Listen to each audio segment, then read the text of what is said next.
is up, YouTube? It has been a minute for the comparisons.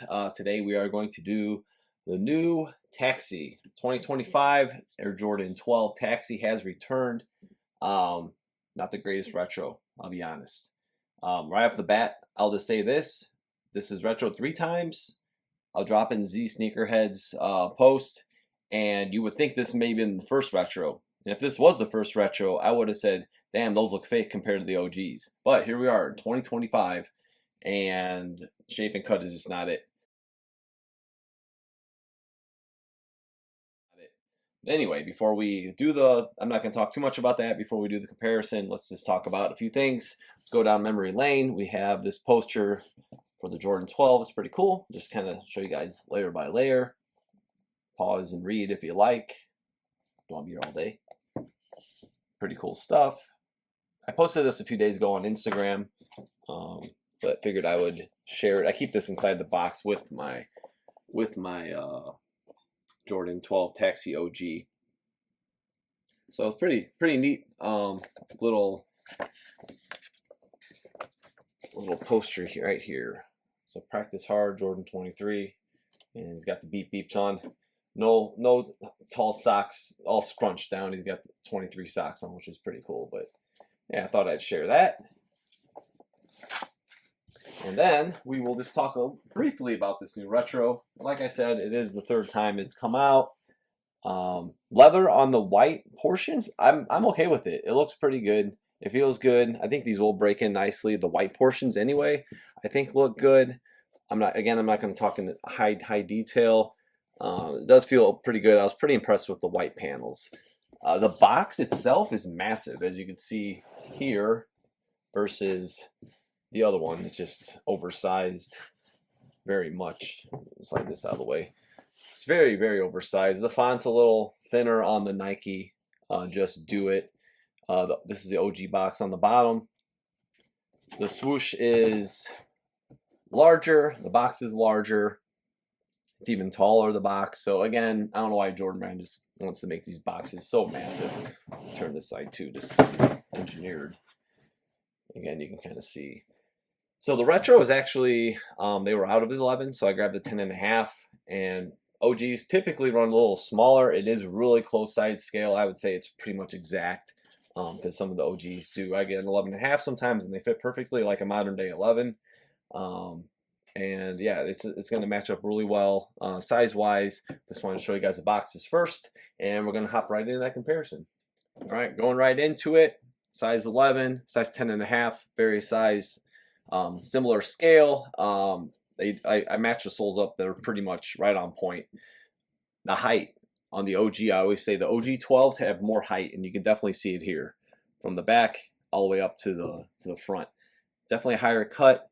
The tongues are taller. This is just laid out nicer. It's filled out, the leather. The retro looks wider. I unlaced them just so you can kind of see what I'm saying, but just like the actual build, the construction of the retro is a little wider. The stitch lines, I'm not crazy about how the stitching looks. It looks more spaced here on the OG. Just looks smoother, looks cleaner. The leather, like I said, it is okay. I'm alright with it. It's definitely not OG spec, but it's not bad. Why it always looks banana toe. A lot of people don't like the retro 12s. Get a lot of negative comments. The way they cut the mud guard and it comes around the toe. So this has got better lines. The leather feels like really nice on the OG, especially when this breaks in. You can see it's much thicker cut, just way better quality. This stuff, it honestly feels like plastic, and it's super thin cut.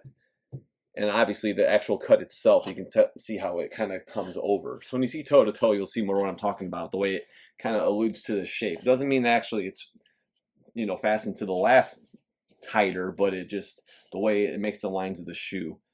Tongues are rolled back, kind of like the Jordan 3. You can see it's kind of stitched over in the back, not where it's in the front like you see on some retros. So it's just a cleaner look. 2-3 looks really nice. So the leather definitely has a patina, a little ivory on the OG. It has oxidized a little bit, but just looks really good. Pull tabs a little taller on the OG than on the retro. You'll see more of that when we flip them. These just look better. Like the placement, I would say the eyelets. These are higher, but yeah, I just think it's the height of the shoe. It just looks much better as a basketball shoe. We're gonna look at the heel next. All right, we're looking at the heel again. The retro, it's like the centering too. They try to make it look taller, but it's just weird how it just doesn't look right with the pull tab versus the OGs. It's got nicer lines, a little taller cut. A lot of you, if you follow me on Instagram, I've talked a lot about the heel cut itself. You can kind of see it. This is really angled, even from the the midsole here. It starts to angle, and this is a little more straight, and it curves. Got a little more of a natural curve to it. Look at tongue tags. This one does not. It just says made in Taiwan. Tag is on the inside. The new retro, 10.5. Laces are pretty much on point, I would say. A nice thing I would say about this retro, they got, it's not quite as, like you can see this kind of comes out, but you got that ribbing. It's kind of ribbed, and this one's a little flat. Then they kind of get it ribbed going, so they at least attempted to do that. Just cleaner lines, more definition on the OG. Again, taller cut. Just doesn't look as wide either. Like when you look at the retro, the ankle just looks wider. Next, we're gonna go toe to toe. All right, looking toe to toe. So yeah, the natural curve comes up nicely. Again, it comes down to that mudguard cut. You could see it's just wider, and the way it's cut does not have the flow the OG lines have. It just looks so much better, so much smoother, better construction, just the layout, and all the way up and then back down. Again, the height, you could see it, the width. That's why I unlace these. These have been unlaced for a long time.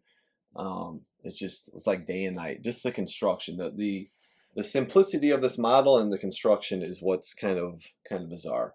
That they have progressively gotten worse over the years. The Jumpman tags, the tabs, they're a little. You see variation. So this one's a little wider, but you do see some variations even on the OG. Just want to make point of that. I've had OGs I've swapped where some of the tabs are a little higher, some are a little lower cut. So nothing too significant. But the toe box would look good. I think it would look pretty decent if they just fixed this cut. Just kind of throws everything off. All right.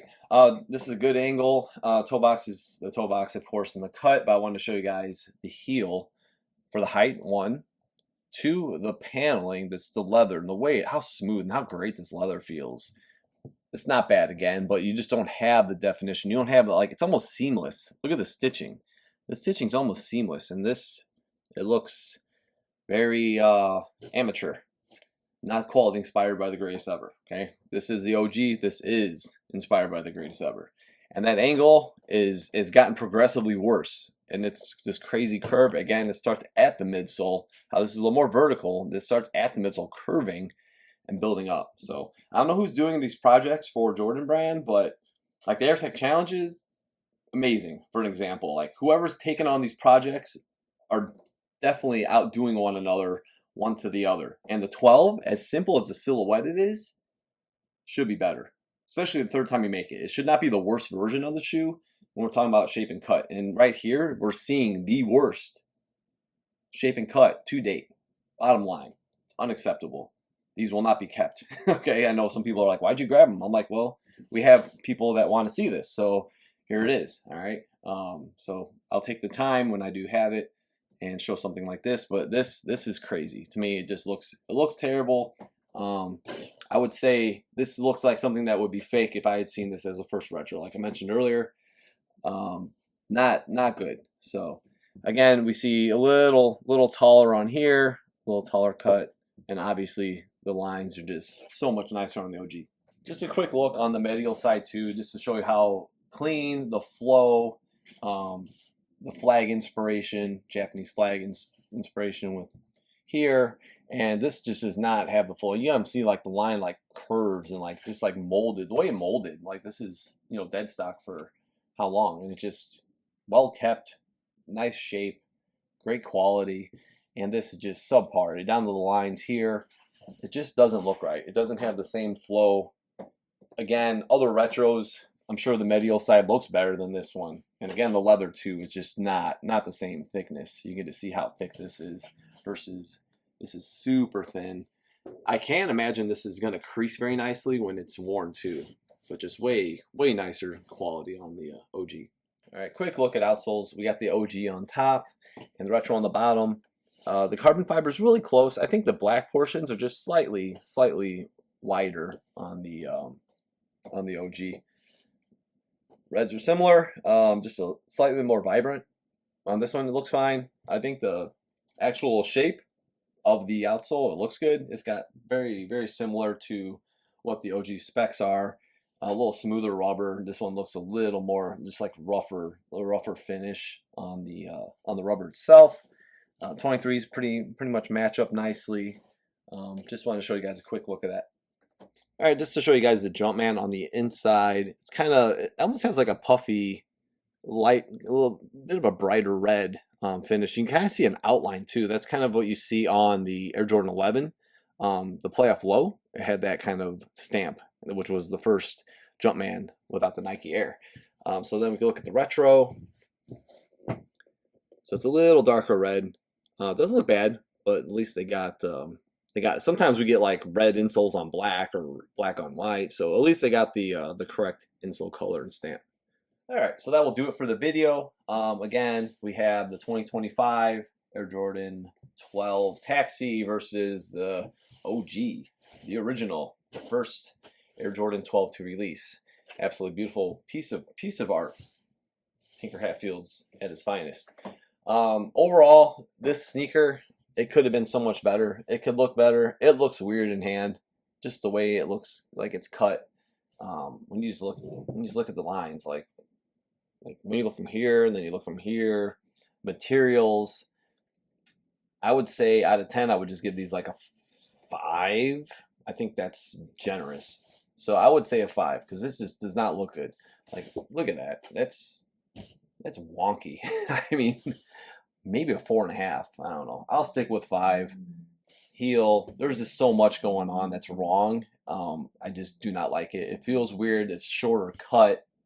It just does not. It does not represent quality inspired by the greatest of all time. Okay, so whoever's working on these 12s needs to be reevaluated. But that will do it for the video. I'm not going to go on and on. I made my point across. Hope you guys enjoyed this one. You can follow me on Instagram at OG or Bust and subscribe. I'll see you soon.